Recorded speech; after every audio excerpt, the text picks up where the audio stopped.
បា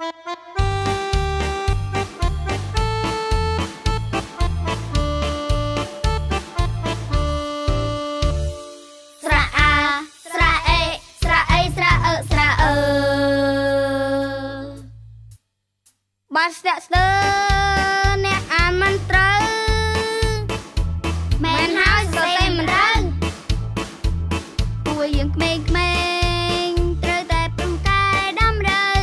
អានហើយសរសេរឲ្យបានត្រឹមត្រូវតើមានរង្វាន់អ្វីទៅបើមែនប្រកាសជាមានស្អែ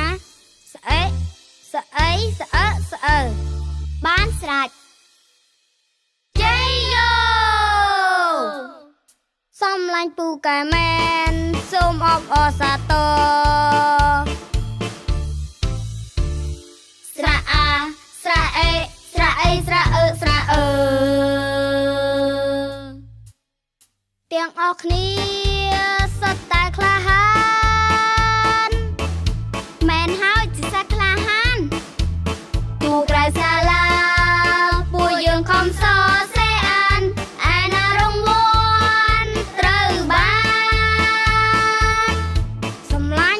ន់ចិត្តប្រានគឺលេខ1ដូចគ្នាស្រៈស្រែ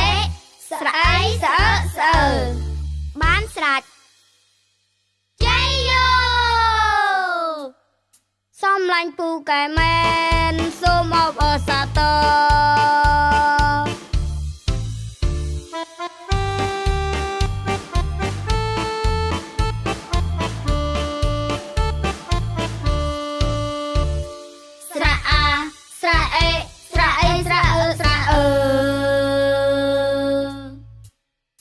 ទាំងអស់គ្នា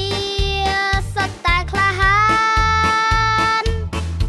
មែនហើយជាសាក្លាហានទូក្រៅសាលាពួកយើងខំសរសេរអានឯណារង្វាន់ត្រូវបានសម្លាញ់នឹងពេញចិត្តប្រាន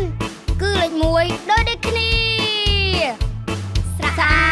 ស្រែស្រអីស្អើស្អើបានស្រេច